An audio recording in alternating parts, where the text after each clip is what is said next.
ICC under-19 ലോകകപ്പിൽ ഇന്ത്യക്ക് തകർപ്പൻ ജയം. നിർണായകമായ ഗ്രൂപ്പ് ബി പോരാട്ടത്തിൽ ന്യൂസിലൻഡ് അണ്ടർ-19 ടീമിനെ 7 വിക്കറ്റിനാണ് ഇന്ത്യ പരാജയപ്പെടുത്തിയത്. സിംബാബ്വേയിലെ ബുലവായോയിലുള്ള ക്വീൻസ് സ്പോർട്സ് ക്ലബ്ബിൽ വെച്ച് 2026 ജനുവരി 24-നാണ് ഈ മത്സരം നടന്നത്. മഴയെ തുടർന്ന് 37 ഓവറാക്കി ചുരുക്കിയ മത്സരത്തിൽ ഡെപർത്ത് ലൂയിസ് സ്റ്റെയിൻ നിയമപ്രകാരം 7 വിക്കറ്റിന്റെ തകർപ്പൻ ജയമാണ് ഇന്ത്യ സ്വന്തമാക്കിയത്. ഈ ജയത്തോടെ ടൂർണമെന്റിൽ ഇന്ത്യയുടെ അപരാജിത കുതിപ്പ് തുടരുകയാണ്.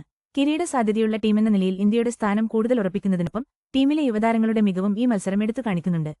മത്സരത്തിൽ ആദ്യം ബാറ്റ് ചെയ്ത ന്യൂസിലൻഡിനെ ഇന്ത്യൻ ബൌളിംഗ് നിര 36.2 ഓവറിൽ വെറും 135 റൺസിന് ഓൾ ഔട്ടാക്കി. ഇന്ത്യൻ ബൌളർമാരുടെ കൃത്യതയാർന്ന പ്രകടനത്തിന് മുന്നിൽ കിവീസ് ബാറ്റ്സ്മാൻമാർക്ക് പിടിച്ചു നിൽക്കാനായില്ല. മറുപടി ബാറ്റിംഗിനിറങ്ങിയ ഇന്ത്യ പുതുക്കിയ വിജയലക്ഷ്യമായ 130 റൺസ് വെറും 3 വിക്കറ്റ് നഷ്ടത്തിൽ 13.3 ഓവറിൽ അനായാസം മറികടന്നു. ഇന്ത്യൻ ക്യാപ്റ്റൻ ആയിഷ മാത്രയായിരുന്നു ബാറ്റിംഗിൽ തിളങ്ങിയത്. വെറും 27 പന്തിൽ നിന്ന് 53 റൺസടിച്ച മാത്രെ നിരവധി സിക്സറുകൾ പറത്തി വെടിക്കെട്ട് പ്രകടനമാണ് കാഴ്ചവെച്ചത്. വൈഭവ് സൂര്യവംശിയും വെറും 23 പന്തിൽ 40 റൺസടിച്ച് റൺവേട്ടയ്ക്ക് ആക്കം കൂട്ടി. ന്യൂസിലൻഡിനായി കല്ലം സാംസൺ മാത്രമാണ് അല്പം ചെറുത്തുനിന്നത്.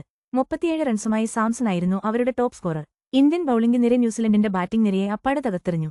RS അംബരീഷ് 4 വിക്കറ്റ് വീഴ്ത്തിയപ്പോൾ ഹെനിൽ പട്ടേൽ 3 വിക്കറ്റ് നേടി.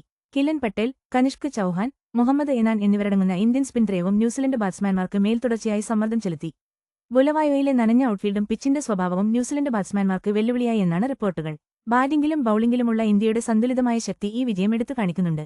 ടൂർണമെന്റിന്റെ വരാനിരിക്കുന്ന നോക്കൌട്ട് ഘട്ടങ്ങളിൽ ഇത് ടീമിന് നിർണായകമാകും. മാത്രയെയും സൂര്യവംശിയെയും പോലുള്ള യുവ ഇന്ത്യൻ ബാറ്റ്സ്മാൻമാരുടെ ഈ തകർപ്പൻ പ്രകടനം രാജ്യത്തിന്റെ ഭാവി ക്രിക്കറ്റ് ടീമിലേക്ക് വരുന്ന മികച്ച താരങ്ങളുടെ സൂചന കൂടിയാണ്. ഈ മത്സരത്തിൽ ന്യൂസിലൻഡ് നേരിട്ട ബുദ്ധിമുട്ടുകൾ മികച്ച അണ്ടർ-19 ടീമുകളും അല്ലാത്തവയും തമ്മിലുള്ള വ്യത്യാസം വെളിപ്പെടുത്തി. ഇത് യുവ ക്രിക്കറ്റ് ഡെവലപ്മെന്റിൽ ഇന്ത്യയുടെ ആധിപത്യം വ്യക്തമാക്കുന്ന പ്രകടനം കൂടിയായി.